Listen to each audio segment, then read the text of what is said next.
Comandante Pablo Beltrán, jefe de la delegación del Ejército de Liberación Nacional aquí en La Habana, Cuba.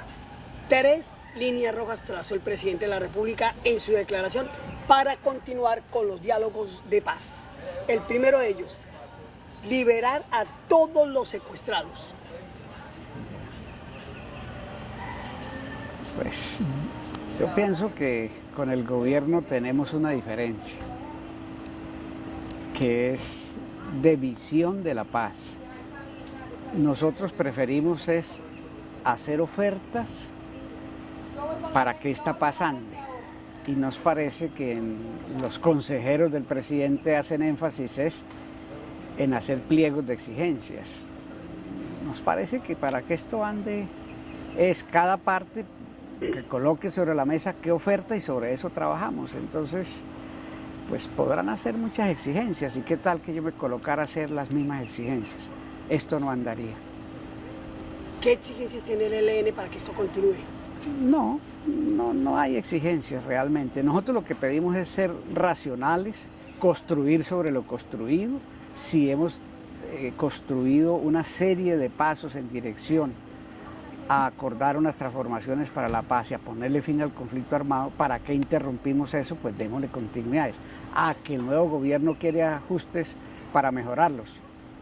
Los hablamos, todo eso se puede hablar, pero una cosa es hacerle ajustes y otra cosa es tumbar la casa que viene para hacer otra. Eso sí es irracional. ¿Cuántos retenidos tiene hoy el ELN? Porque ese es otro de los puntos de discusión. Sí. ¿Cuántos son realmente? El gobierno habla de 16. ¿Cuántos son los que tienen ustedes hoy? Bueno, esta delegación nos encomendaron la tarea de hacer las liberaciones del personal de Fuerzas Armadas detenido por nuestros frentes desde el mes anterior. Ya se hicieron 3 liberaciones en Arauca. Esta semana que viene esperamos de que se puedan hacer las otras 6 y esa es la tarea nuestra. En Colombia hay cantidad de personas que aparecen secuestradas y muchas de ellas se las endilgan al ELN.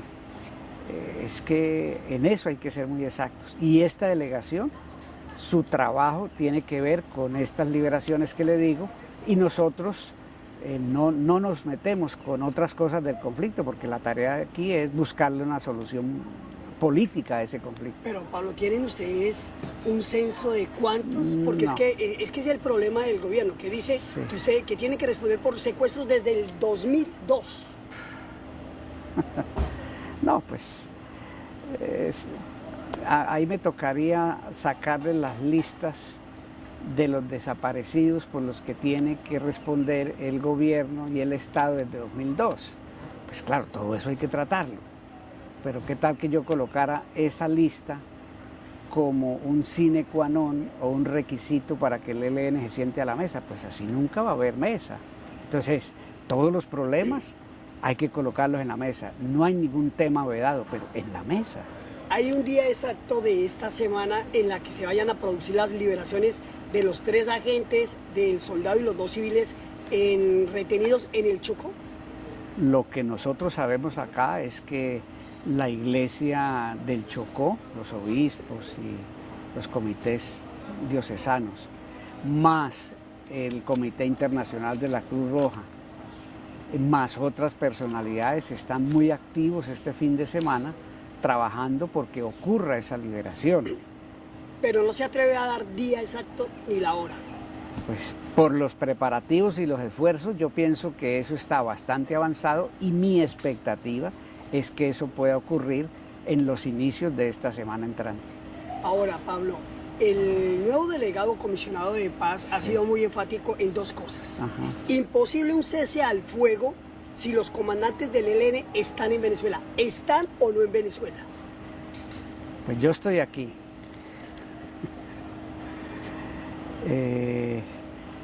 Pues yo pienso que ese es otro mito que se han inventado en Washington, que es que la dirección del ELN está en Venezuela. No, la dirección del ELN está al frente de sus hombres y yo no encuentro ninguna asociación entre un cese al fuego y donde estén los jefes del ELN por lo siguiente. Nosotros hicimos 101 días de cese bilateral al interior, eso se cumplió. A lo que nosotros nos comprometimos, se hizo. Todos los frentes, se demostró que había unidad alrededor de cumplir los acuerdos. El gobierno más o menos cumplió. Eso es lo importante. Entonces lo importante es, se haga el cese bilateral, se desarrollen las conversaciones cobijados por el cese bilateral, eso es lo importante, el resultado. No si en el cese bilateral va a haber invierno, va a haber el fenómeno del Niño, no, es que haya cese bilateral y que las conversaciones se hagan en medio de ese cese bilateral. Ahora, estos diálogos están en medio del fuego, porque así se pactó con el pasado gobierno y así quedó porque hasta el momento ni se levanta ni se reanuda la mesa. Sí. Pero sin embargo el presidente y el ministro de la Defensa han sido claros. Hay que mostrar gestos contundentes. Ese gesto contundente, se me ocurre a mí, ¿no podría ser un cese unilateral al fuego del ELN? ¿Es imposible?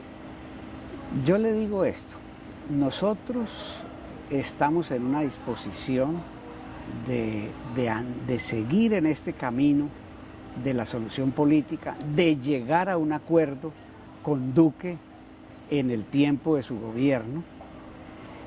En la mesa hemos incorporado una filosofía que es importantísima, que la mesa debe aportar a rebajar la intensidad del conflicto desde ya, no al final de las negociaciones, no, es desde ya.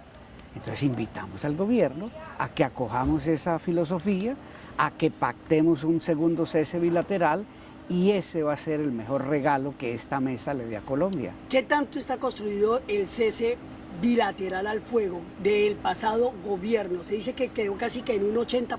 Sí. El expresidente Santos dijo que en un 80%, nosotros decimos como en un 90%.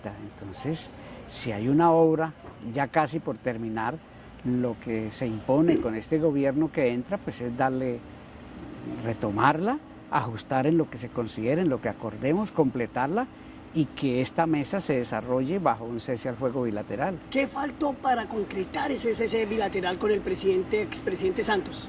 Hubo muchos debates.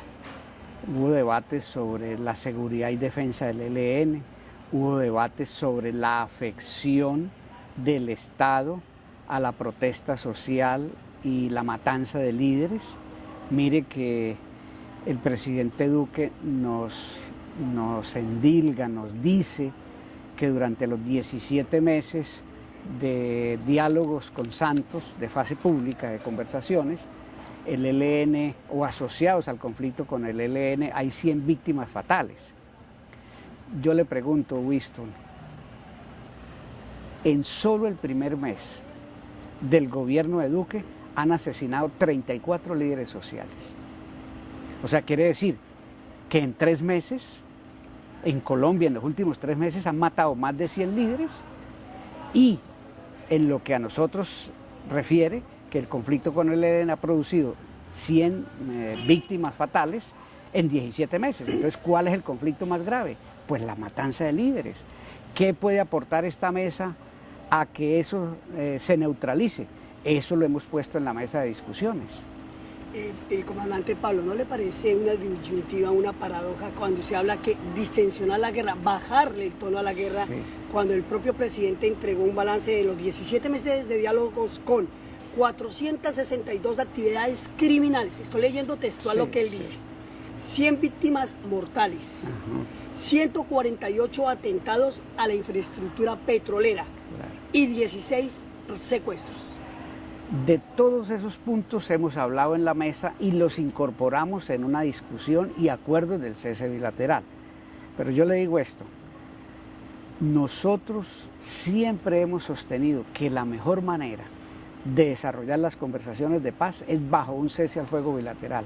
El gobierno fue el que nunca se dispuso a eso y se dispuso cuando pactamos ese cese. Entonces nosotros esperamos de que Duque marque la diferencia con Santos y desde el principio iniciemos estas conversaciones bajo un cese bilateral. O sea, el ELN no le jala a la unilateralidad, es decir, no hay cese ni suspensión de actividades hasta tanto el gobierno no diga, bueno señores, pactémoslo bilateralmente. Pues aquí hay dos partes, y si se trata de meterle el hombro a pasar la página de la guerra, pues ambas partes hagamos los esfuerzos, no una sola. Eso es la lógica. El compromiso es de ambas partes, no de uno solo. Ahora, hay afirmaciones como esta. El primer cese al fuego participó la ONU y ahora dicen que la ONU no puede participar en eso, que porque, vuelvo y repito, muchos de sus comandos están en Venezuela y que es imposible, mientras que no digan ustedes si es real que están en Venezuela o no, verificar un cese bilateral al fuego. ¿Por qué en una vez sí y ahora no? Le voy a contar una conversación que sostuve con Jean Arnaud de la misión de verificación del Consejo de Seguridad de la ONU. Le dije, hombre, Jean, están diciendo tal cosa de la ONU. Dijo, yo les pido un favor, que cuando vayan a hablar de la ONU me pregunten a mí, porque entonces todos hablan a nombre de la ONU, pero al que es el vocero de la ONU no le preguntan. Y me dijo, eso se llama instrumentalizar. Y yo tengo una queja porque en Colombia muchas posiciones de Naciones Unidas se han instrumentalizado y le han colocado en boca de la ONU cosas que no ha dicho. ¿Para qué le hago yo toda esta referencia? Yo eso no se lo he escuchado a Jean Arnaud, que es el responsable de la ONU en Colombia. Es decir, lo que está hablando el comisionado de paz hoy, Miguel Ceballos, es a título personal, más no de la ONU. Pues yo sé que él representa a Duque, no a la ONU. Bueno, comandante, en estos momentos la Iglesia Católica, muchos estadistas y pensadores que son gestores de paz dicen, ¿por qué no llevar la mesa a Colombia? ¿Hay las garantías o no la hay? ¿Le parece muy descabellada la idea de que se dialogue en Colombia? Pues cuando nos sentamos con el gobierno anterior, nos colocó 3 condiciones. Se hacen los diálogos de manera directa. Segundo, se hace en medio del conflicto. Y tercero, se hace fuera de Colombia. Pues nuestra posición es que los diálogos se hagan bajo un cese bilateral, o sea, no en medio del conflicto, que la sede sea la que las dos partes escojan.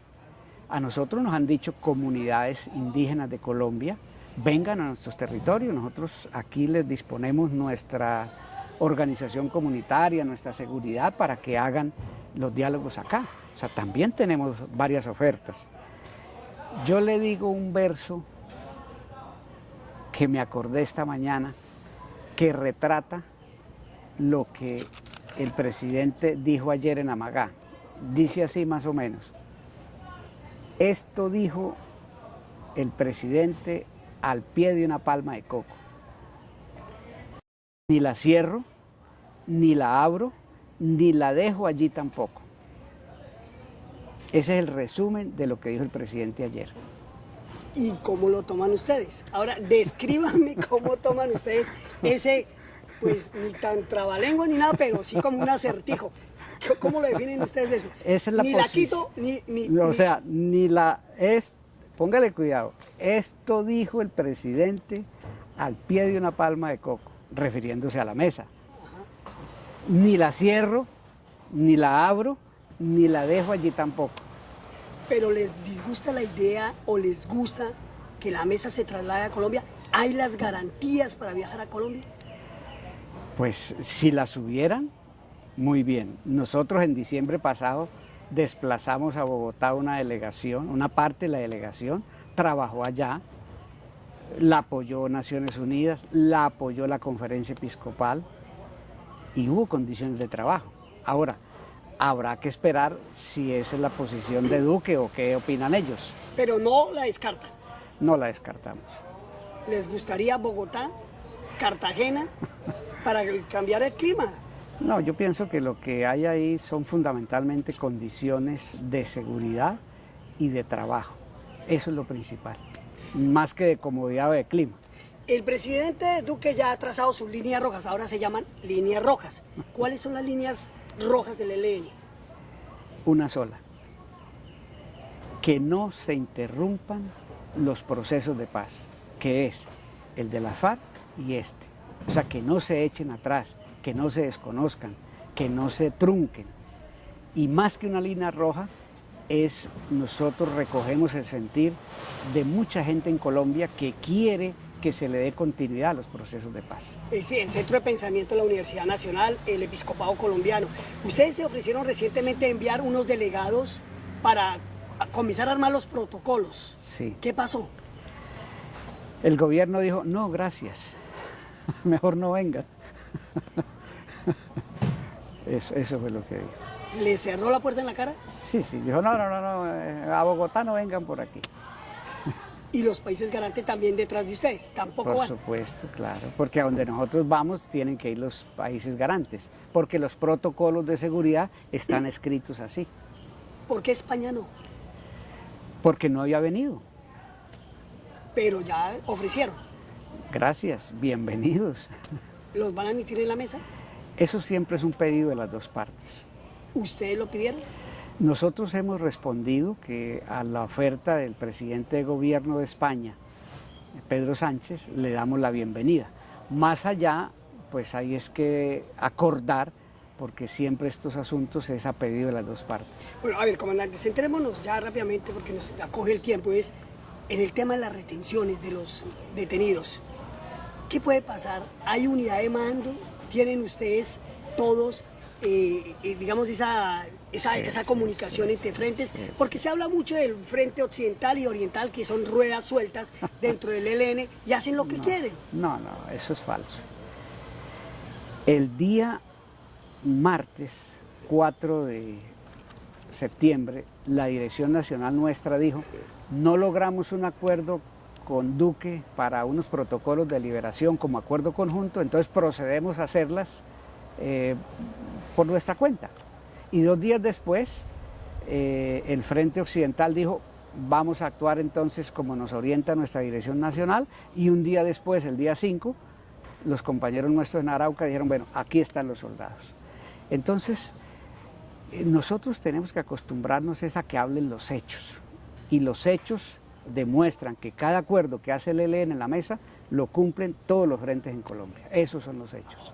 Pero sin embargo, la queja es que en el Chocó no los quieren liberar todavía. ¿Por qué? No es que no los quieran. Es que hay operativos del ejército, de la policía militarizada, de la infantería de marina, de la armada. Hay regiones con altísima presencia de paramilitares. O sea, la región de Colombia que más paramilitares tiene es el Bajo Atrato. ¿Por qué? Eso lo tiene que preguntar a Duque. ¿Por qué, siendo él el jefe de Estado que tiene que garantizar el monopolio de las armas, tiene unos soldados que no tienen el uniforme de Colombia, pero que sí son soldados y son fuerzas paraestatales y que hacen mucho daño? Esa pregunta la tiene que responder el Duque, no el ELN.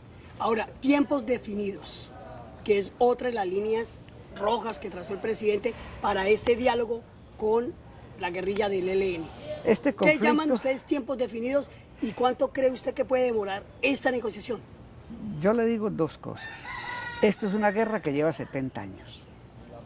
A los primeros 10 años le pusimos la violencia. Los otros 60 años, ¿qué son? Una violencia peor. Esa es la página que hay que pasar de la guerra. Es el primer tiempo. El segundo tiempo, ¿cuál es? Nosotros le hemos dicho al gobierno, al comisionado Ceballos, a la opinión, el ELN considera que se puede lograr un acuerdo con Duque en los 4 años de su gobierno.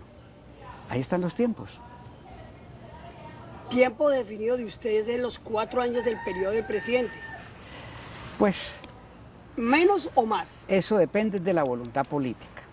O sea, si usted tiene mucha voluntad política, los tiempos son muy precisos.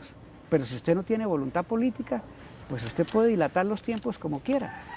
El gobierno nacional presentó un proyecto para mantener la ampliación de los términos de la ley 418 de orden público, que lo faculta a mantenerse en estos procesos, pero quiere deslindar el narcotráfico de delito político. Y aseguran algunos comandantes de las fuerzas militares que hay algunos frentes del ELN que se han convertido en narcotraficantes, que tienen relación con los carteles de la droga. ¿Qué dice usted como jefe de la delegación en Cuba? Bueno, en el ELN existe una política que se llama deslinde categórico con el narcotráfico. Esa política se aplica y está prohibido cualquier tipo de comercio, pistas, laboratorios, exportación, rutas, eso está terminantemente prohibido. Cualquiera que se meta en eso le cae la ley interna del ELN, porque además de la prohibición hay sanciones, hay un código penal interno para eso. Entonces, hasta la misma DEA reconoce eso. La DEA es la agencia antidrogas de Estados Unidos. Entonces decir que es que nosotros, o que nos financiamos, o que todos los cultivos de Tumaco, el Catatumbo, no sé dónde más, son del ELN, eso es falso. Sí somos solidarios con los campesinos que cultivan coca, que han pactado acuerdos de sustitución voluntaria y que ahora, por orden del presidente de Estados Unidos, están echando atrás eso y van a fumigar otra vez con glifosato y va a haber erradicación forzada y van a enterrar y echar al basurero los planes de sustitución voluntaria. Eso es una declaración de guerra. Esa guerra contra las drogas que la decretaron en Estados Unidos, ellos la decretan y la sufren nuestros campesinos. ¿Y cómo va a participar el ELN ahí? ¿Defendiendo a los campesinos o va a ser neutral? No, nosotros estamos con los campesinos. Es decir, van a impedir la fumigación. Le vamos a exigir al gobierno que cumpla los acuerdos de sustitución voluntaria y que no haga caso a las órdenes de Trump de seguir la guerra contra las drogas, pero en contra de los campesinos. ¿Eso significa qué? Que le estamos pidiendo al gobierno que sea soberano, que piense más en los nacionales colombianos, que piense menos en los planes que trazan en Washington. Eso es lo que nosotros queremos. Sin embargo, son soldados y policías colombianos los que van a ir a esas zonas con erradicadores. Claro, a reprimir campesinos colombianos pobres, que no pueden cultivar otra cosa porque no hay vías, no hay presencia del Estado, ni hay precios para eso. Ahora, ¿lo que significa que habrá acciones en contra de estas personas? Yo no me atrevería a decir eso. Lo que nosotros decimos es, la solución a los cultivos de uso ilícito se resuelve con planes de sustitución voluntaria. O sea, usted arranca su coca, pero tiene otro cultivo que es rentable y hay un Estado que lo apoya en eso. Esa es la solución. La solución no es ni más bombas, ni más glifosato, ni más represión, ni más soldados. ¿Por qué se rompió la tregua en el Catatumbo? No sé a cuál se Había refiere. un compás digamos, entre un grupo armado ilegal y el ELN, que se estaban disputando el dominio territorial. Se volvieron a cruzar en una guerra. ¿Por qué? No es un asunto de dominio territorial por esto. El Catatumbo tiene unas comunidades campesinas muy organizadas, que tienen unas leyes, que esas leyes suplen en parte la ausencia del Estado, en esa parte jurídica, y que muchas de esas familias campesinas tienen cultivos de uso ilícito. Entonces, si uno como fuerza político-militar no respeta eso, comienza a agredir unas comunidades. Entonces son comunidades campesinas e indígenas. Ahí comenzó en el mes de marzo una diferencia muy fuerte con lo que son llamados hoy pelusos. Ese fue el origen. Ahora, bueno, ya listo, acabamos. Ya. Última, dice, ¿no? Sí. la última, pero es que hay que aprovechar porque, sí. sabe Pablo, de Colombia acá es una distancia grande. Mire, ustedes, el ELN, tienen voluntad de paz. Lo he escuchado que no se van a levantar de la mesa. No, por más vicisitudes, por más adversidades que pasen, estarían hoy en capacidad de decirle a Colombia que a partir de ese momento no habrá una retención más en el territorio colombiano de quien sea, civil, militar o policía. ¿Estarían en esa capacidad de decirlo? Preferimos que con el gobierno pongamos unos términos de cese bilateral donde no ocurran ese tipo de acciones, pero también donde haya un compromiso real desde el Estado de neutralizar el asesinato de líderes. Porque es que aquí a los problemas que sufre Colombia hay que ponerles cuidado. Y es más importante el asesinato de líderes que las retenciones que nosotros podamos hacer. Entonces, si usted coloca el principal de los esfuerzos a resolver un problema menor, o usted es poco inteligente o está escondiendo algo. Es decir, hasta el momento no podemos decir si siguen o no las retenciones. No habrán cuando haya un cese bilateral. Solo hasta que haya ese cese bilateral. Por supuesto, acordamos de que iban a hacer unas negociaciones en medio del conflicto. Es decir, este es el mensaje al gobierno, a Colombia. Esa es la respuesta. Dígale por qué a Colombia, de frente. ¿Por qué cree que todo lo que dice el ELN es cierto? Bueno, el ELN tiene una característica y es esto. Primero, cuando se equivoca reconoce y pide perdón. Segundo, cuando hay algo que se refiere a él y que no sea verdadero, lo aclara.